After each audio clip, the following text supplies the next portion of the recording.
Come on, McGinnis. Laugh it up now, you miserable little punk. Laugh! I can hear you. Ha, ha.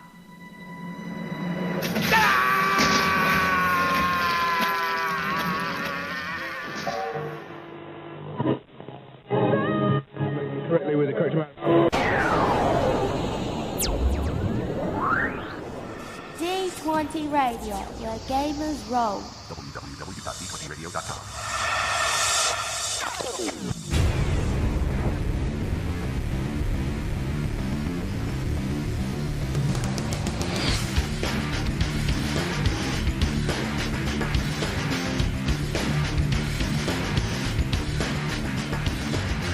Welcome to the Geeks Menagerie. This is Greenloontern. The Randomizer. The Rambler. And on this episode of the Geeks Menagerie, we will be discussing Batman Beyond. Is it Beyond Batman or Beyond Batman Beyond? I think it's beyond your comprehension. Oh! Any 4-year-old can do that. Not something to brag about. What? Who? But no, Batman Beyond, great series for the animated Batman, not the universe, I guess you'd call it. Pretty much. Well, it has its own comic now. Or did, I guess. Still does. Still, so I was right. Yep. But we'll get into that one a little bit later. So, 20 years after Bruce Wayne retired from the role, his secret is discovered by a troubled teen named Terry McGinnis. After McGinnis' father is murdered by the man who took over Bruce Wayne's company, McGinnis dons a high-tech bat suit that Wayne last used and became the new Batman of the... Is it technically Neo-Gotham? Isn't that kind of... Well, it's future Gotham, that's right. Yeah. And actually, that brings up the first issue I had with the series. Gotham? Is that the Batsuit, Terry McGinnis and Bruce Wayne are much different sizes. And It's nanotechnology. It can fit to whatever Yeah. it needs to. It forms to It's its not wearer. exactly nanotech. Okay? I'm just saying, Brad always does the same thing to me. It's a cartoon. Gloves. I make all these points, and then you go, "Wow, you got to give leeway. It's a cartoon, or it's a movie, or." Well, somebody has to be the voice of reason. Why? So I agree with you. Thank you. But it's a cartoon, so Yeah, Yes. I guess that's all. I just assumed that it was because the suit just automatically form-fit itself to its wear. Back to Yeah, the future style. isn't there an episode? I can't remember all the episodes. But isn't there an episode where somebody steals the suit and puts it on? There's an episode where a computer program takes Yes. over The virus, suit. yes, the virus. Yeah. Who was originally a person who owned a big company but wanted to live forever kind of thing. But Yep. anyways. Don't we all? No, Yeah. I don't. I don't want to live I want to forever. live forever at age of 26. So it's too late for me already. Yeah, I'm pretty only much. 27, that'll work. Close enough. 30, you're dead. What? So the release dates was January 10th, 1999 to 2001. The runtime was 23 minutes, and there was 52 episodes. Yeah, ran for 3 seasons. Too bad it didn't go for more. That's usually their standard fare, those 3 seasons. Usually, if it makes it past 3, that's pretty rare. Yeah, I mean, Justice League and Unlimited were both 2 seasons apiece. 3. Were they? Unlimited was 3 seasons. Oh, okay. Yeah, it was 2 for the first one, and then 3 Yeah. for the one. But that's because they consider them 2 different series, actually. So, That's true. But we're not talking about them yet. No. Because Batman does do a couple crossovers in there. Who are the main characters? Well, the main characters in this episode, or in these this series, you'd have Terry McGinnis, who is the current Batman. He has assumed the role of the Dark Knight, which is, I think he does a pretty good job of it. So, Bruce Wayne, the original Batman, is also in this series. He is playing his old, decrepit self. Who does the pretty voice? much- Kevin Conroy is still the voice. Good call. The only true Batman. Batman. I am the Batman. We also have in the character lineup Maxine, which is Terry's best friend at the high school that he goes to. Becomes more of a involved character as Terry has more issues dealing with the secret by himself than his girlfriend. She kind of becomes Robin without the costume. except she leaves she's pretty much out of it by season 3. I thought She's she in was... the first 2 seasons heavily. Well, heavily in season 2. The first one, she was kind of in mismatch episodes. But if something happens with their family, doesn't it? So they have she to ends up leave. move, yeah. Well, there was an episode where Curare, the assassin villain that we will run into a little bit later, does a number on Max. Attacks her while she's hiding in her apartment because she's getting a little bit too involved. I think that probably shied her away a little bit. But, I mean, she was involved with all the way up into season 3 when they were even dealing with Zeta in the last episode. Yeah, I suppose. Now, yeah, that was when Kurari was trying to get revenge on Batman. Correct. Because the League of Assassins, if you do not accomplish your goal, you then are targeted by the rest of the League. Unless you're the best assassin, which Curare was, and then you take down the League of Assassins. Because nobody F's with her. Which, I guess I'm not familiar enough with the early stuff. Was there a League of Assassins in original Batman series? The Batman animated series, yes, it was ran by Ra's al Ghul. Okay. So, Who's yes, that? indeed. No, I kid. I'm not sure who that I is. kid. We'll get to him later. We also can't forget about Ace. Ace is awesome. Ace is Bruce's dog, who really dislikes Terry in the first episode, but it takes a few episodes and Terry saving his life for him to be a trustworthy dog for him as well. My question is, so you named the dog Ace, right? But remember in the Justice League Unlimited episode where he saves Ace of the Joker clan? Oh, Is that Ace? Yeah, is that why he names the dog Ace? No, Ace was named Ace before the... Oh! But I suppose the original Batman would have dealt with the Royal Flush King as well. Correct. Yes. Oh, I never thought about that. I'm sure there's a lot of loopholes in the timeline if you really wanted to get picky about it. I'm just saying that, I mean, are they doing it as a... It could be an homage. homage. Yeah. Because I think even in the comics, one of his dogs was named Ace. So I'm sure it's just a standard name. Ace Frehley? That's not standard. They're rocks! And I'm giving you a peace signal for some reason. I'm so confused. Why aren't you giving the devil's horns? That's what I was trying, but my fingers didn't work. It's a good thing this isn't a video vibecast. Let's hope we never reach that point. Nobody wants to see our ugly mugs. And then I'd have to actually, put on a good shirt. No, You mean wouldn't. I'd have to shave? There's that, I too. wouldn't want to do that. Let's be honest, you wouldn't. So any other mentionable characters? There are Terry's family, who his father dies in the first episode, but you run into his mother and his younger brother pretty often. Yeah, they're kind of Ancillary. His little brother gets abducted by that one hunter. Yep, the stalker. Yeah, but other than that, they really don't have that much of an impact on the story. Except for teasing him. His Terry's girlfriend, Dana. And I should probably rephrase that. And also Barbara Gordon. She's here and there. Yep. Well, she's a pretty main character. She's taken over the role of Commissioner Gordon, so the namesakes keeps going on, which I thought was kind of fun. But she hates Bruce Wayne. She does not hate Bruce Wayne. She does too hate Bruce Yeah. She has issues with Bruce because they were married and divorced or No, involved. they weren't Never- married. Not They married. dated for a while, and things went horribly bad. No. Wayne. Shocking with Batman. Yeah. Bruce can't give up being Batman? Go figure. His major flaw. And that all leads into the Return of the Joker animated movie that came out after the series. Was it? No, it was during that's- the second season when that came out? It was during the season still. Because I'm pretty sure. it actually wasn't part of the series. It was just a standalone movie. Correct. And I think there was only one standalone Batman Beyond movie. There may have been Nope, just two. the one. Just the one? Yep. We do have to make note of the Justice League Unlimited. And this is the future Justice League. So, The second season. yep. Right. Yep. Superman, Kal-El, Clark, a.k.a. Clark Kent, voiced by Christopher McDonald. Aquagirl, Marina, the Atlantean princess, voiced by Jodie Benson. Big Barda, former member of the Female Furies of the Apocalypse, voiced by Farrah Fork. Those E's always throw me off. Green Lantern, an Asian boy named Kai Ro, is the latest to be chosen to be Green Lantern Corps member. And he was voiced by Lauren Tom.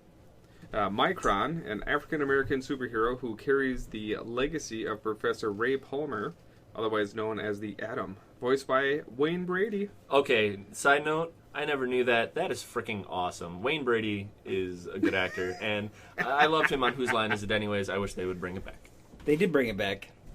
Oh, I need to start watching it. But it's different people, so... Yeah.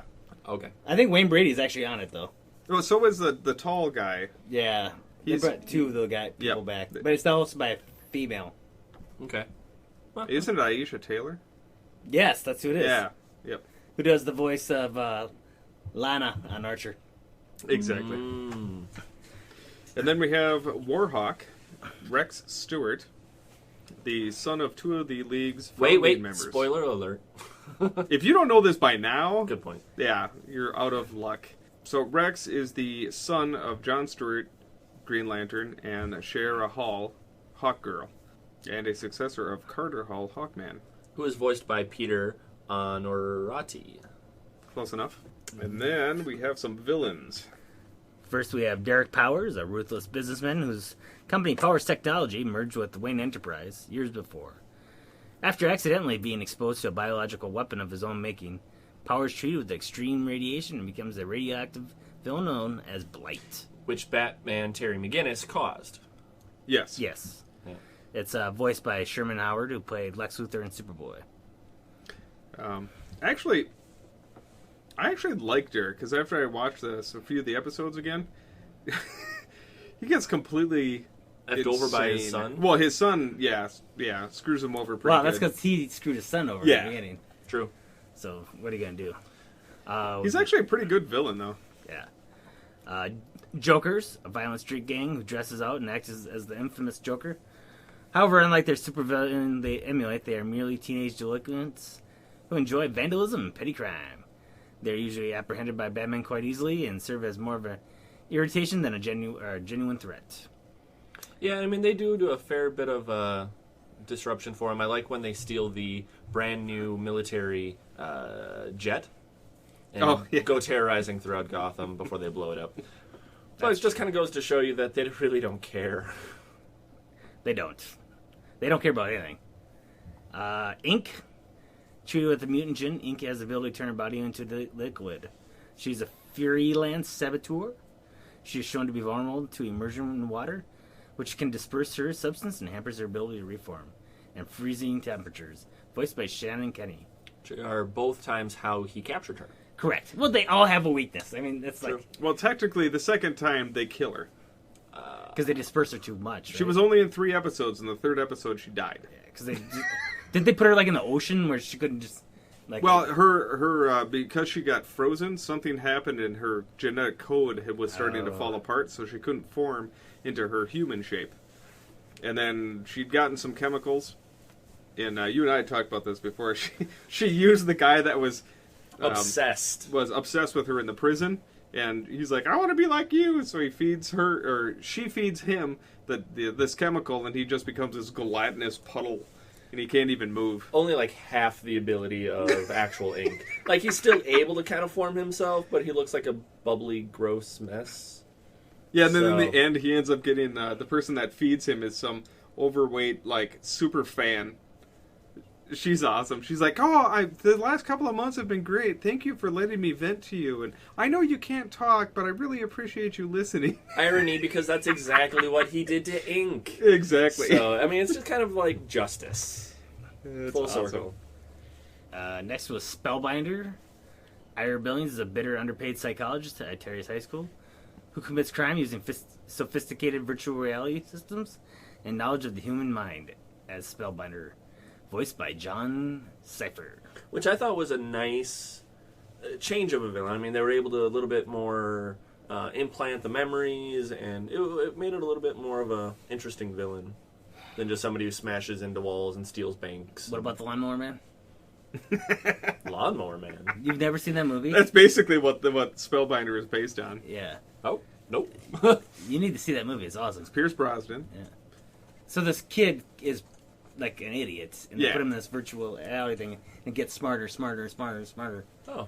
And pretty soon he's able to create. things out of nothing. Yes. So Ooh, speaking of creating things out of nothing, I suppose could we touch on the Royal Flush Gang? Well, they're working we'll get there. Okay. Stalker, an African big game hunter who is enhanced with cybernetic implants after an encounter with a panther. Isn't that great? I mean, hey, I just got mauled. Please juice me up. Finding wild animals is too easy to hunt with his new body. He seeks Batman as the ultimate prey and proves to be one of the most difficult opponents. Wow, does this sound like Voiced a by Marvel Carl character? Lumbly. Maybe one of Spider-Man's villains? Well, I mean, it kind of sounds like Kraven, but at the same time, he's really not. Yeah. Just because he's from Africa doesn't mean he's a... Well, They both get mauled by the wild animals while they're on safari hunt. They both get healed, one with cybernetics, one with some sort of juju potion. They both decide that they are overpowered to take on normal animals. They both decide to go after a stronger prey. I don't know. It's a very common... Yeah, but theme Superman between them. is a mutant and Batman is not.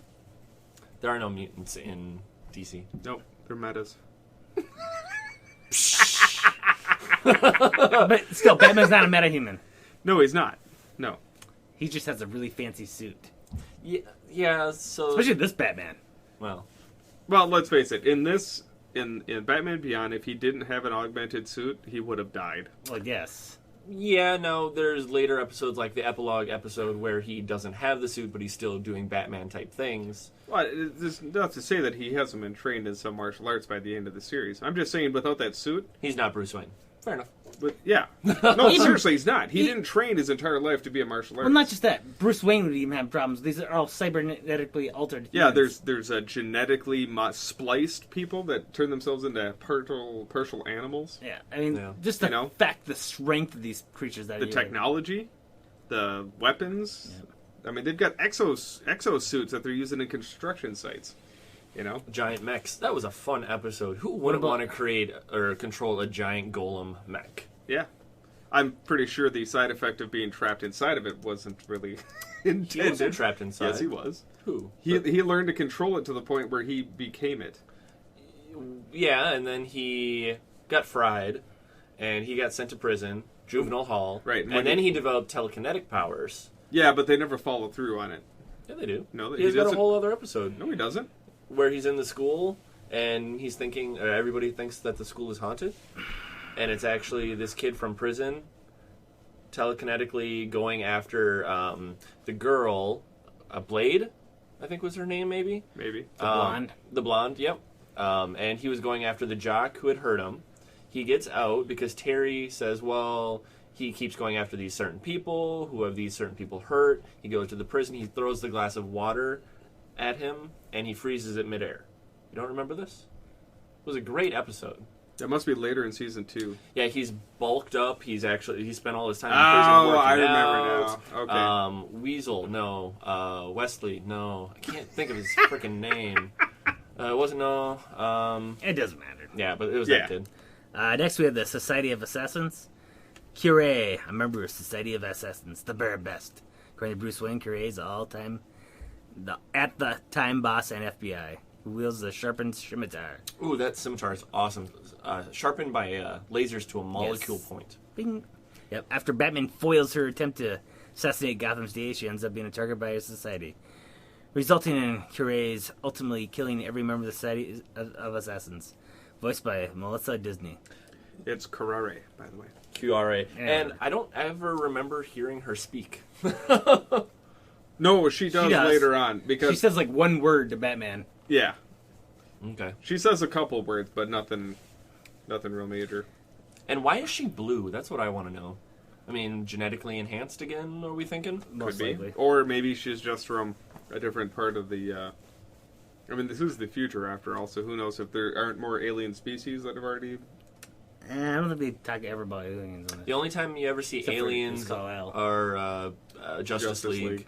So, but I mean, that's fine. Mad Stan, a rapidly anti-government terrorist who rebels against what he sees as corrupt system. His solution to any given problem: blow it up. Blow it up! Blow it up! Thus, she is an expert in explosives.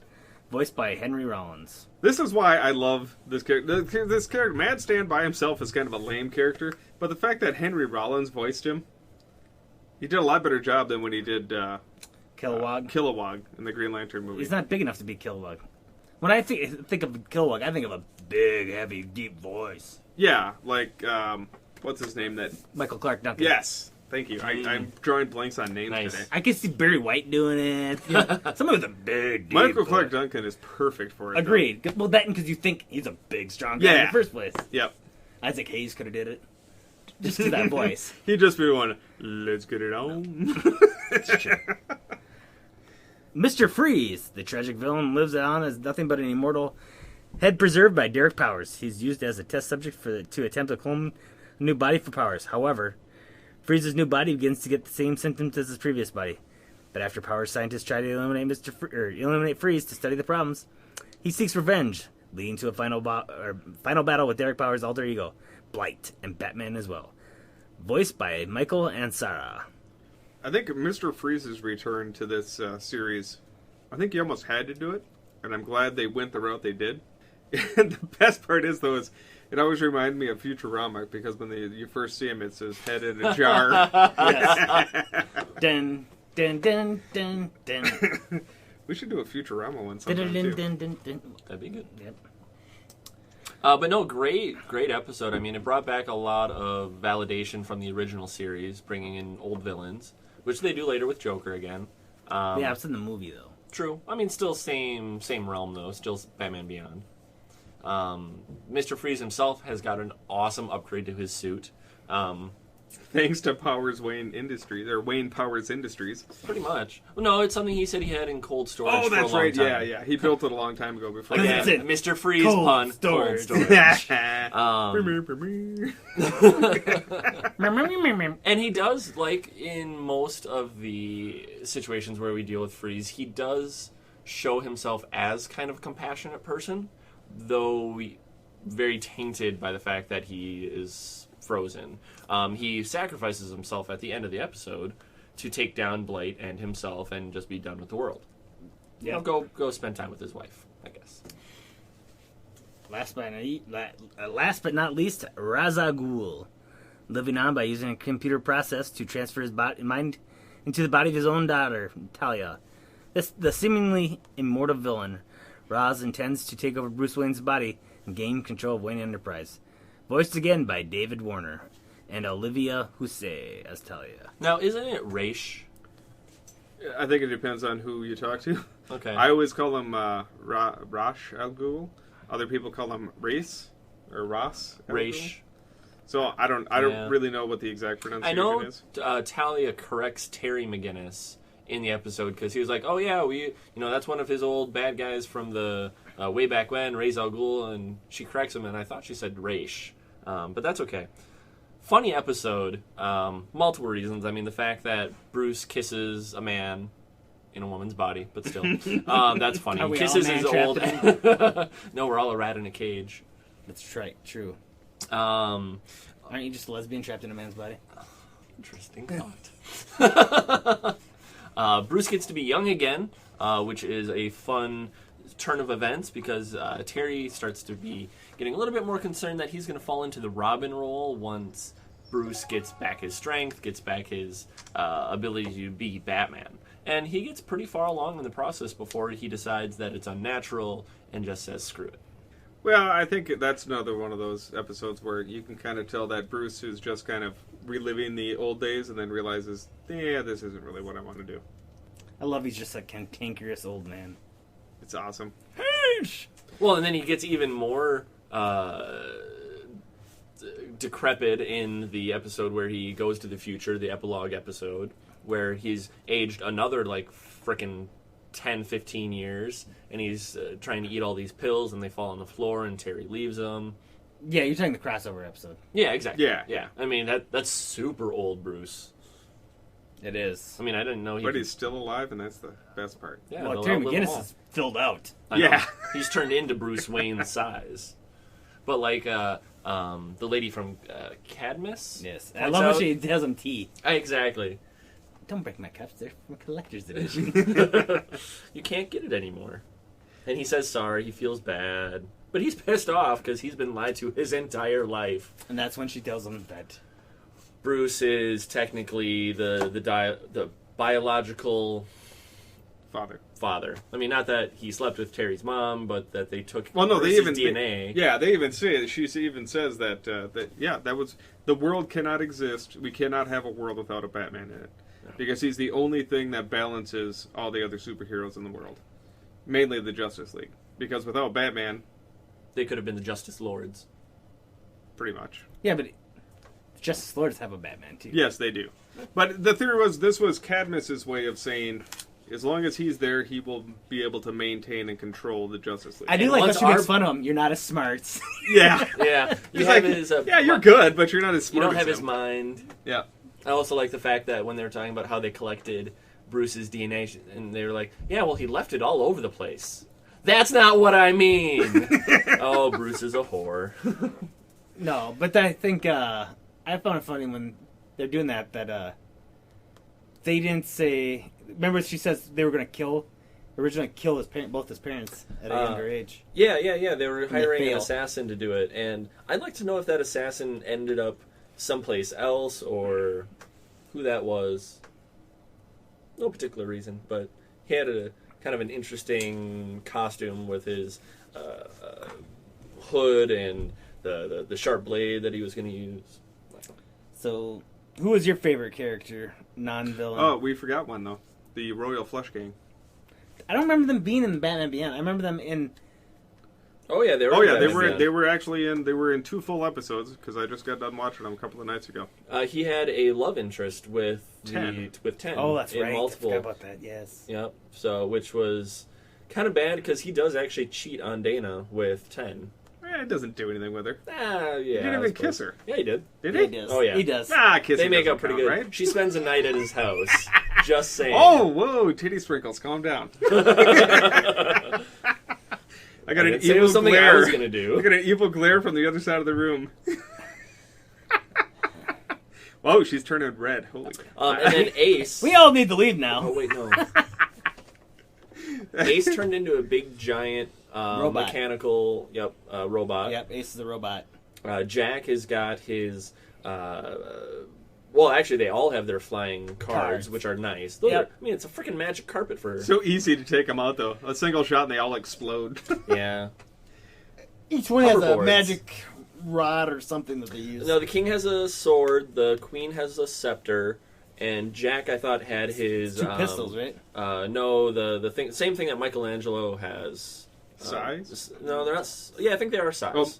Michelangelo actually has nunchucks, but Oh, Donatello. Raphael has Raphael. size. Thank you. I'm sorry. Yeah, that's what Jack What's has. 10 have? Um, They're dashing good looks. Nothing. She's martial arts. yeah. She was the martial arts. She's a gymnast, basically. She's the thief. The other ones are the enforcers. I was gonna say she's the thief. Does she turn her cloak on and disappear? She takes off her mask and disappears. She doesn't get caught with the rest of the Royal Flush Gang. No, that's because I think Terry lets her go. At least the first time. Yeah, the first time Terry lets her go. The second time he lets her get busted. Yeah. After her family's degraded her. Well, and it's after she tried to be Terry's love interest, and Batman Terry is just like, nope, F that. Not going to go Well, the down best that part road. is Bruce talking to... Terry tells Bruce, "Oh, I bet you've never had a problem like this." He goes, "Let me tell you about Selena. Selena Kyle." Yep. Oh my gosh, that is... They just make such good inside jokes in this series. And I think the biggest reason why this works so well is because, That Kevin Conroy as Batman. well, that's a guarantee. It would. But this tank is otherwise. Bruce Timm's universe. Bruce Timm started the Batman animated series, did Batman Adventures, did Batman Beyond, did Justice League and Justice League Unlimited and Teen Titans. Teen Titans. So he's done actually a really good job on And all the wrapping this world around. all the animated movies Bruce Timm has been involved in too. So for I can't say they're all good.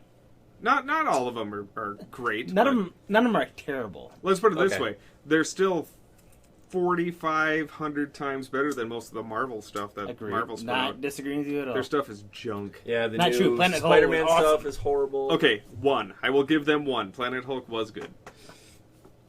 Now, was Bruce Timm responsible for the animated series The Batman? No, Okay, thank goodness. no. Because that one hurt me. I mean, he might have been a producer on it, Yeah. but Exactly. I might get some Yeah. flack from that from listeners, but I was not a big fan of the Batman series. yeah, no, that series was not very good. I don't remember that one. I'm sure if I saw it, I would recognize it. And you'd be like, oh yeah, I remember why I don't like that one. So I think that's all the main villains that we would have to run into. I'm sure there's probably one or two here and there that we're missing, but probably. Oh, we forgot Shriek. Oh, thank you.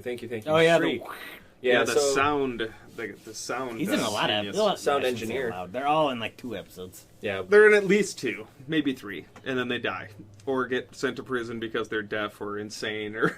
Yeah. That's the thing. Shriek is deaf.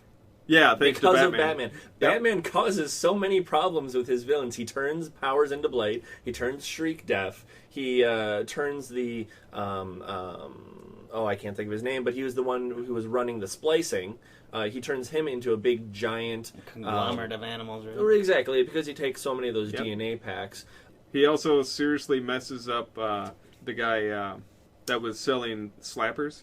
Sure, the guy who stole Bane's formula and tweaked it Yep. into a major steroid. Yep, messed him up to the point where he'll never be able to move again. And the fact of the matter is, Terry McGinnis has killed a lot of people. Terry is not Bruce. No, he's killed a lot of people in this series. Terry also uses his emotions way more. Bruce was never an emotional guy. Right, well, he kind of shut himself off from the world No, Bruce. I'm when just he saying. was 10. Bruce so- Wayne has always kept control over his emotions. Terry McGinnis cannot. Oh yeah, Terry's a much bigger whiner and a little bit more of a drama queen. Pussy. I wouldn't quite go that far. I think he'd I'm still kick kidding. my ass. There's lots of people that kick my ass. Starting with Terry McGinnis. Well, as long as we're on that subject, let's talk about the crossovers. Okay, I suppose. So in the 3rd season of Batman Beyond, a 2-part story entitled The Call featured, for the first time, the futuristic Justice League, a springboard for Bruce Timm's next series, Justice League. The setting and characters of Batman Beyond were also briefly revived in 2004 for an episode of Static Shock in which Static is accidentally transported 40 years into the future. I don't remember him being transported into the future. I remember seeing future Static Shock. That was in the- an episode of Batman Beyond. Oh, So a young one? No. In an episode of Batman Beyond, there is a 40-year-old version of... yes. Yes. But, the way you're Static saying Shock was not accidentally thrown he wasn't into transported. the future. We just No. That was in an episode of Static Shock. In an episode of the cartoon Static Shock, he does go forward Oh, okay. in time. That's fine. Okay. And he meets... The way you Batman read it, it Beyond. sounded like the Batman episode he went to the future. But no, that's... Yeah, no. So I was just trying to make sure we differentiated between the fact that it was actually in the Static Shock cartoon when he goes into the future. Since we probably won't specialize a whole episode in Static Shock, I'm just going to say for the record, that was also a very good series. That That was a great kid series. It was Yeah. short-lived. It should have went longer. Yeah. And so the voice of Static's partner, the tech guy, is also the voice of the main reporter in the Batman and Justice League series. Okay. I didn't recognize know his that. voice. Sorry. I can't think of who he is. I apologize. Good for you. And then Justice League Unlimited revisited the world of Batman Beyond twice in 2005. First, the first season finale, which featured Batman, Wonder Woman, and Green Lantern being transported 50 years into the future to stop a time-traveling villain with the help of the future Justice League. Oh, that's right. His name was... And this is the Kronos. one... And this one has Terry as Batman and future Static Shock and Warhawk. Yes.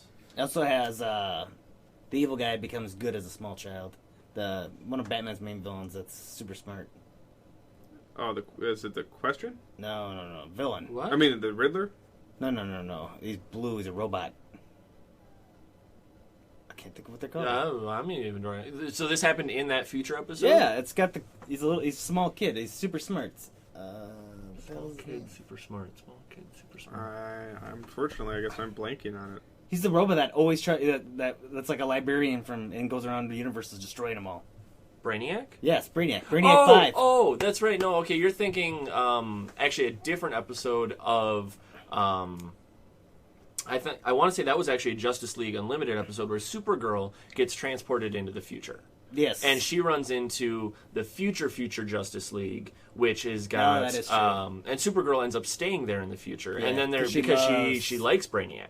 Yeah, 5. Brainiac 5. Yeah, she travels to the Legion, Not not the Justice League. You're right. Sorry, The Legion. Yep. I get confused with the cross. All the cross. No, that's okay. But no, it's There's good a lot point. to try to That remember. blue guy, that super smart blue guy. I'm Only like- Superman's arch nemesis. I said that. No, you- I did say it's Superman. And I go, he's a robot. Well, the question is he Superman's arch nemesis or is he Lex Luthor's arch nemesis? Because at certain points in the cartoon, Lex Both. And Brainiac can, and then they merge at one point too. which is awesome. That was a good episode. The Flash and Substance. No, that's a different episode. But the Flash ends up taking out those guys and Yeah. almost disappears into an alternate vibration reality.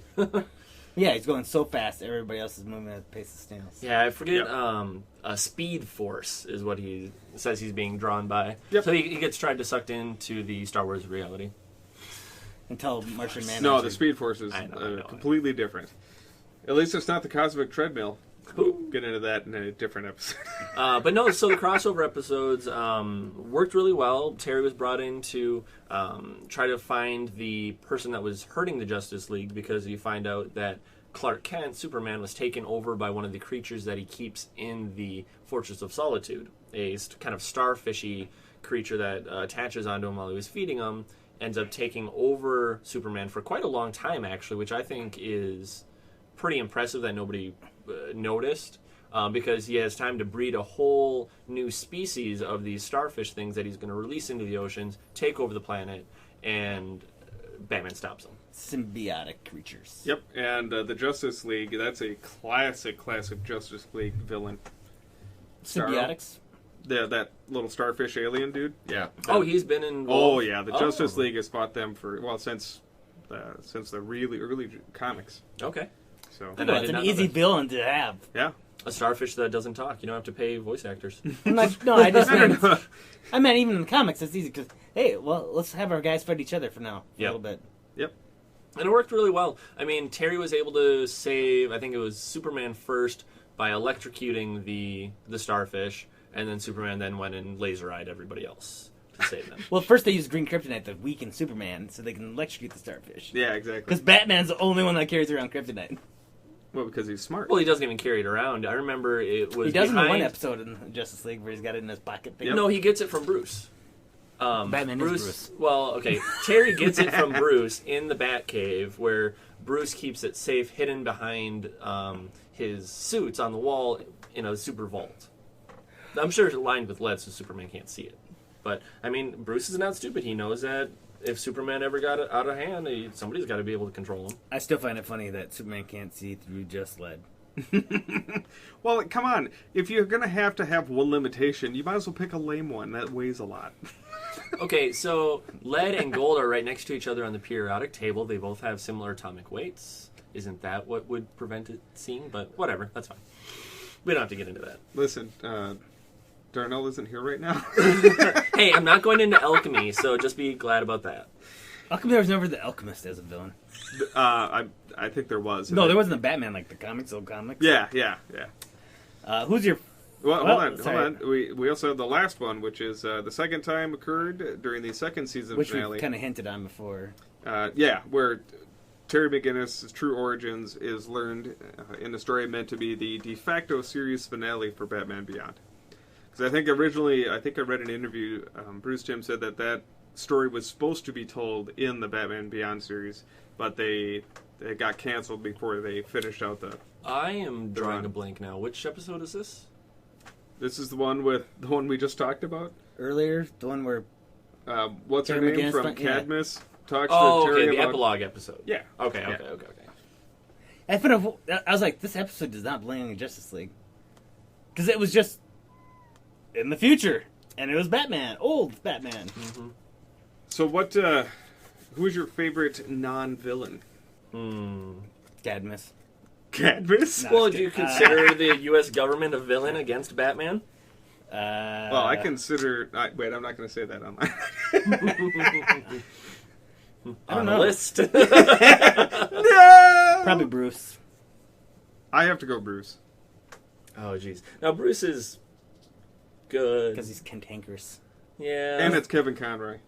And it's going to be me in like 10 years. Without the skill. Well, I never said I had any skill. I meant the cantankerous. So who'd you think? Oh, as far as my non-villain character? Yep. I would almost go Barbara. Barbara Gordon is awesome. She has a lot of good points. She sits down. She likes Terry. Kind of. Later on, she does. Later on, Still, she she likes still Terry. doesn't think Terry belongs out in the street. Well, she Well, doesn't think anybody should be yeah. out there doing it anymore. All those stupid vigilantes that she used to Because be. yeah, because Exactly. she's jaded because everything fell apart. Hypocrite. Did she get injured or something? No, they just break up. And she They gets just all break up sulky. and she stops being Batgirl Yeah. in the animated series. Right.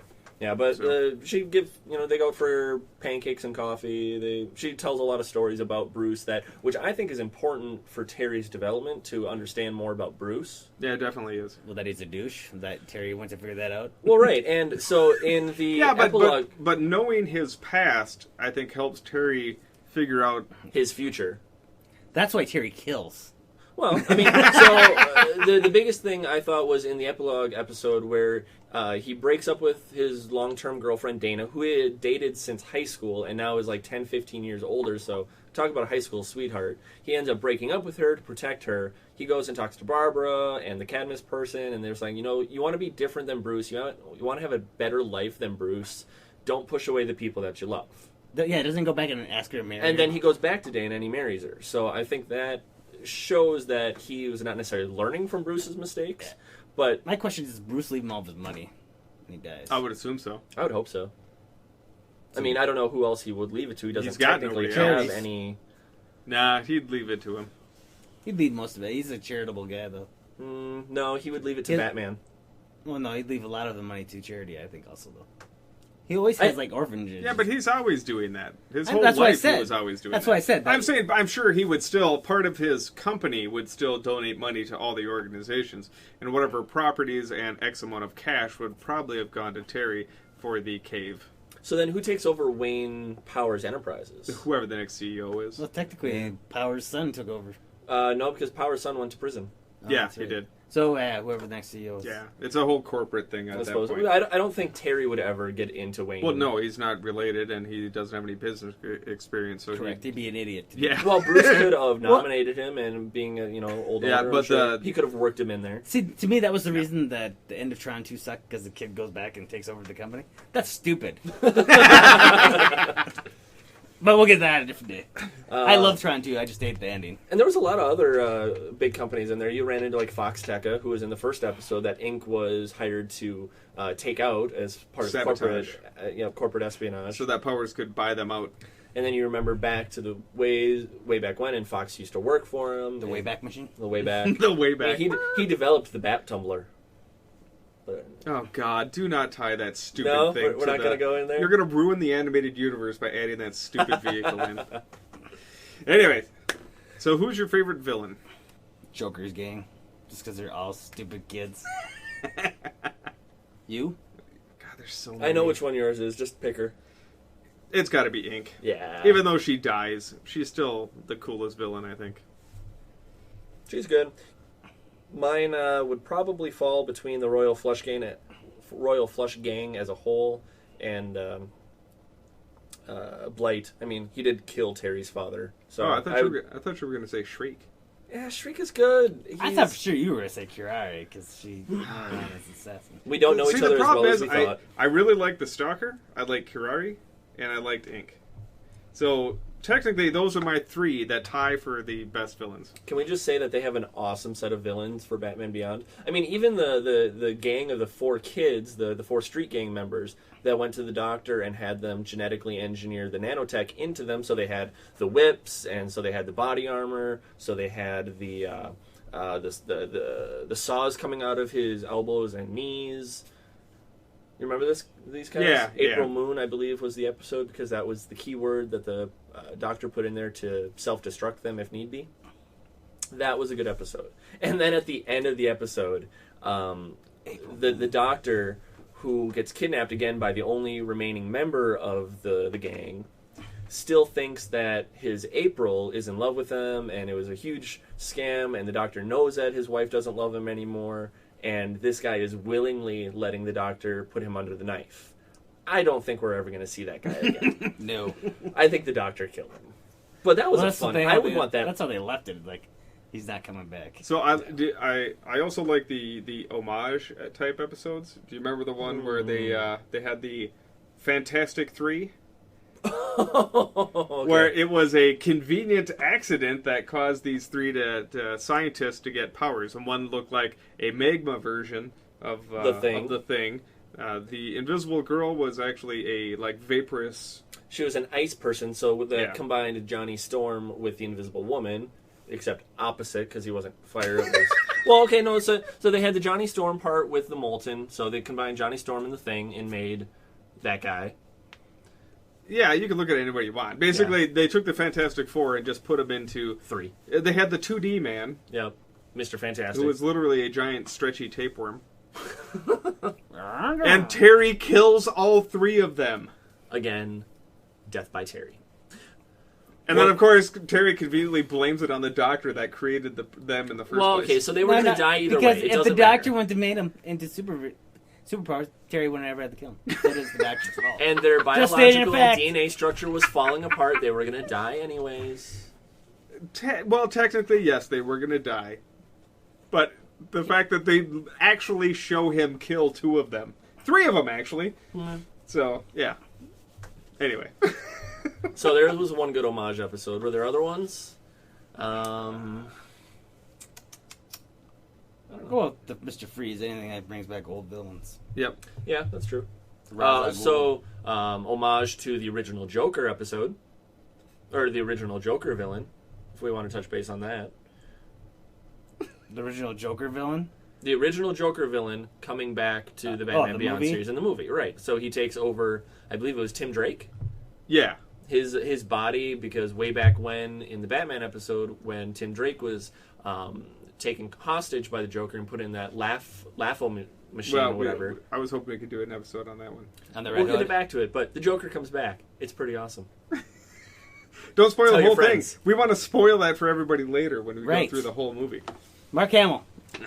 Greatest voice actor and Jedi Master in the world. Oh, his laugh just gets me every time. If I could have a maniacal laugh, it would be Mark Hamill. Do you know what character he's also currently voicing? Uh-oh.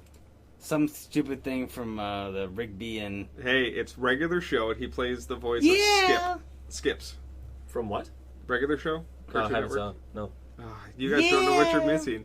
Right. Mordecai and Rigby, rock. Boop, boop. It is not good. I've watched it. It is awesome. You just don't get it. I'm going to force you to do an episode. You can try. Isn't that every episode? Are you kidding? He calls me and says, when are we recording next? I came up with this episode. Oh, okay. That's fair. This is a good episode. I like Batman Beyond. Shut it, McGruff the crime dog. That's right. Who did the superpowers episode? This guy.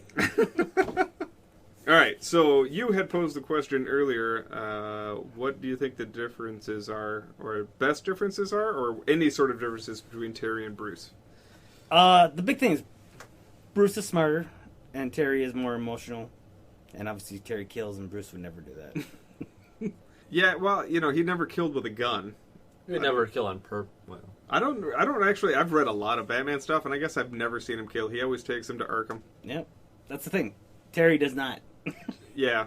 Well, he didn't have a and single... for killing so many people, he gets over it pretty quick. He really does. must be the future thing. Batman would take it hard. I mean, Bruce Wayne would take it hard. Yes, he would. Terry, next day. Blah, blah, blah, blah, blah. Everything's fine. Don't know what you're talking about. Moving the story along. Yeah. I'm just saying. What do you think? What are your big differences?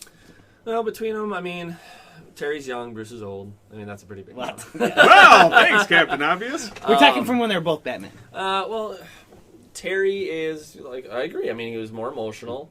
He's not as skilled. He rushes into a lot more, but he also smack talks a lot. That's, I think, the biggest difference that I ever noticed between Terry and Bruce is Terry's a smack talker. Yeah, he is. I mean, almost to the Spider-Man level. Yep. Of just egging on his opponents, and which I think does help him in the long run because it aggravates his opponents to the point where they're not thinking correctly. Well, especially at the beginning because he relies so much on the suit. Yeah. And not as much on his actual abilities. Yeah. His own abilities. Well, that suit is awesome. Why would you rely on it? I would love to have that suit. Super strong, makes you fly. It creates its own batarangs. Yeah, that was I think the. It can make you invisible. Better sound. Cool. I mean, come on. It does everything. It has a HUD in it, for Christ's sakes. Yes. The flying was my favorite part. Finally, a Batman that can fly. You just like the jet boots. Of course, I like the jet boots. And I love he just pulls his wings out. All of a sudden he has. Well, yeah, it's like the Nightwing. What Nightwing had. Yeah. The blue suit. Except he never actually glided with that suit. So. What? He didn't? No. Wait, are you talking about from Batman Adventures? Probably. Oh, I guess in that one, you probably did use it as a glider. Yeah. Like a squirrel suit. Yeah, for floating down to the ground. I remember. Speaking of Nightwing, I heard they're talking about making a Nightwing show. Animated? No. Oh. Live action. Really? That Not could be for cool. this year, but like a couple of years. Well, I know they're doing Our Man. Yep. They're bringing Our Man to the WB, and Flash comes out this fall, obviously. Well, Nightwing could be cheap because he was never a rich guy. No, well, he did. He inherited money from Bruce. Yeah, but I'm just saying, like, he could do it at the same time when Bruce is going on. When he's in, what city is he in? He's not in Gotham originally. No, he's in Bloodhaven. I mean, they could do it there where he's a poor guy. Or at least he doesn't have so actually, a Batmobile. in Bloodhaven, he's a cop. Right. Before Bloodhaven gets blown up. So, it depends on where you want to place it. You could do it anywhere, I guess. Right. But the Bloodhaven storyline was actually a really good comic run. But that all ended when... That's a great name. Who doesn't want to say, where are you from, Bloodhaven? Yep. Right, Titty Sprinkles? Right. Hey, it lives! She said something. Say hi. Right. Hi. Let everybody know you're alive and I've you're been actually here. sitting in the corner mouthing words all day. We love the leader. We love the leader. Alrighty. Well, why don't we cruise right into the ratings? What do you give the animation? 4 out of 5. I mean, the characters were done really well for the time. Some of the stuff in the background sometimes looks blandish. But that's really to strike out the characters, I know. So yeah. I also give it a 4 out of 5 because the animation style is pretty close to the Batman animated series. I would give it a 5 out of 5. I had no issues with any of the animation. I thought production value on it was nice. I liked the contrast and the colors that they used with, like when they would go into the raves, the arcade or the raves and things like that. The raves were awesome. Oh, the beginning opening for the Batman Beyond series with the kind of techno dubstep music, yep. And I thought that was fun. I give it a great rating. Let's all hope techno's dead by then.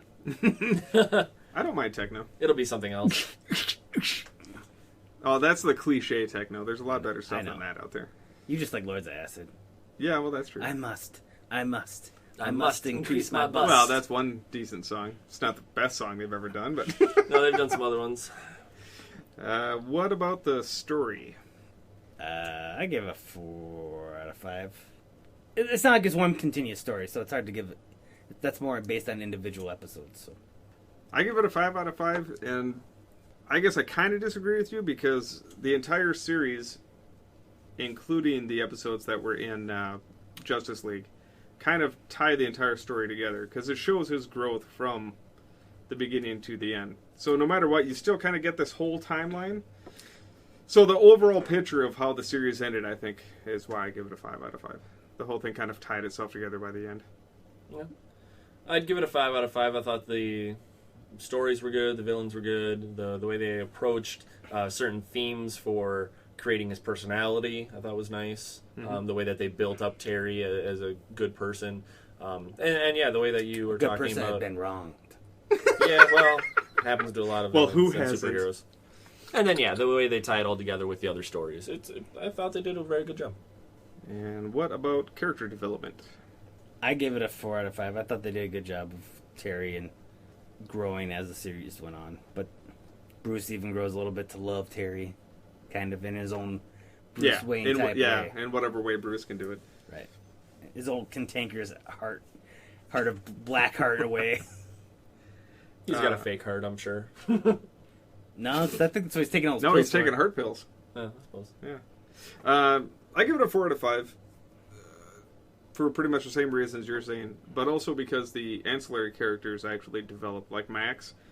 Max gets really well defined by the end of the series. Yeah, she gets her own episode, I believe. Well, one that's kind of centered around her. Yeah. And some of the villains, you find out, they've got a nice bit of character development, like Ace, or from, like, 10 from the Royal Flush Gang. The Royal Flush Gang, so... Yeah, and I would go the same way with saying that they develop Kiraria's character, they develop the stock. Well, I mean, to any, I guess, background information that you need. That's a single episode, though, that expands out, like Kiraria's. Yeah, but each one of those characters, within 2 to 3 episodes, you get a full kind of background on that character. And then they're dead. Pretty much. Or impaired in some fashion. Yes. So I find almost nothing wrong with this series, so I'll give it a 5 out of 5 on that as well. So what do you give that whole show? 5 out of 5. I'm going 5 out of 5. I'll go 4.5.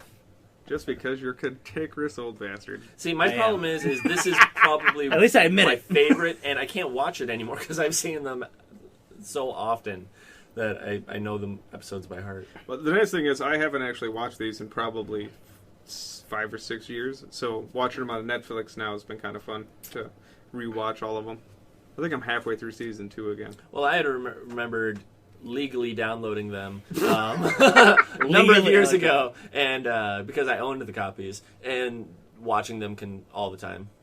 Now, here's the sad thing. I own all of them. Yeah. I own all the Justice League. I own all of it, and I'm watching them on Netflix because I'm apparently too lazy to get off my butt and go walk over And you to wonder my- why I'm burning all my DVDs to The cloud. to a cloud for server for myself. Yeah, I just wouldn't feel the same if I didn't have my movie collection. Although, you are right. I am leaning more towards that direction now, which is kind of sad to say, but... It's because you're the same way. I'm fat and lazy. I don't want to get up and go look through all my stuff. Well, But I can do it with a remote control. At the rate I'm going, though, I'm just getting tired of collecting all this stuff. That's another reason why. I spent so many years collecting so much stuff that I really don't want to anymore. Plus, I move so often, I don't want hard copies anymore. Just more crap to move. Well, before we wrap it up, I just want to find out what your favorite episode was. You go first. Okay. My favorite episode would probably have... Now, can we include the crossovers?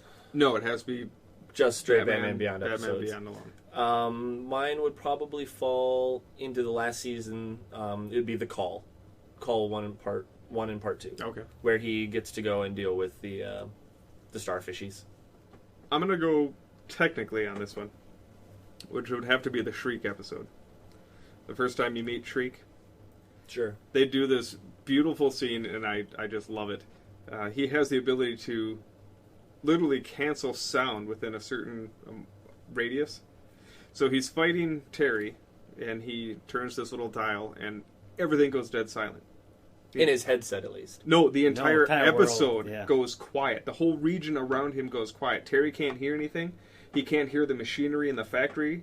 Yep. You Oh, can't that's hear right. Bruce talking to him. Right, he can't hear anything. So what Shriek does is he turns up his mic up enough to hear Terry's footsteps and his just heartbeat. the footsteps.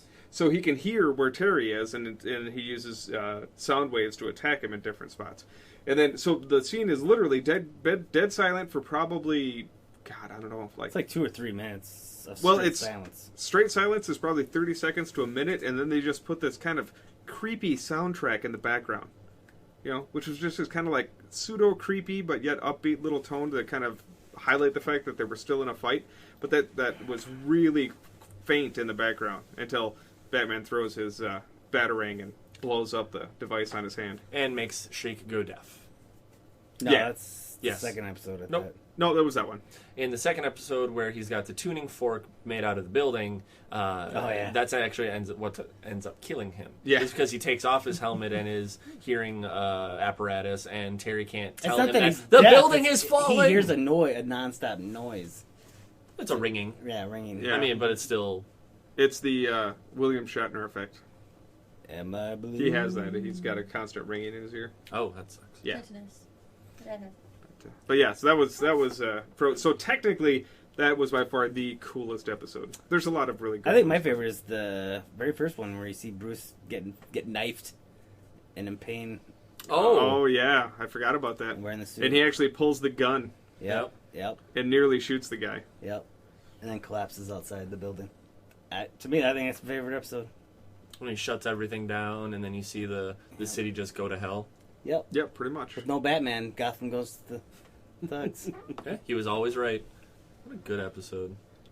The very first one was a great introduction to Batman Beyond. It showed you Terry, it showed you the Jokers, it showed you, the It's suit. just, and the next episode, part you see is they're on the subway, and the Joker's gang going down, hustling everybody for their money. They're hustling, but forcing them to get their money. Well, it even shows Terry McGinnis as a badass before he gets the suit, because he's a good person. They're on the subway. Yeah, the Jokers are stealing stuff. Yeah. And he stands up to them. He chases them on the motorcycle, or they chase him on the motorcycle. He does some awesome motorcycling tricks off bridges and stuff like that. And he takes them on, probably because he's got Bruce's genetics and he's a good person. It's genetic muscle memory. You can't help it. Built into the code. Defeat bad guys. Must. All right. Well, that should wrap it up for this Animation 101. If we missed anything large and important, leave comments. And We don't leave anything out. We're awesome. we pretty much covered it all. I kid. No, we missed a couple things. Going back and thinking about it, we did miss a few, but that's okay. Villain-wise, You're not going to get everything. You can't. Well, then, anyways. I'm not going to win here. It's fine. It's fine. Don't bruise our egos. It's good enough for what it is. Jeez. Jeez. Be sure to stop by and like us on Facebook. Check us out on the D20 Radio Network. Because that's where gamers rule. Yeah, I've heard that before. I wonder where. Gamers rule just everywhere. Roll, not rule. And for some odd reason, we have a Twitter account now. So there's that. So you can follow us at Geeks Menagerie. Yeah, I think that's what it is. At Geeks Menagerie. At Geeks Menagerie. And be sure to check us out at the blog, where I post occasionally. And I randomly post. well, I usually try to put additional information from the episodes on there. So background character stuff or whatever. If you need to find something online related to what we're talking about, I usually have all that listed there. So, and I think that should just about do it. So thanks for listening, everybody. Have a good day. Adios. Peter who?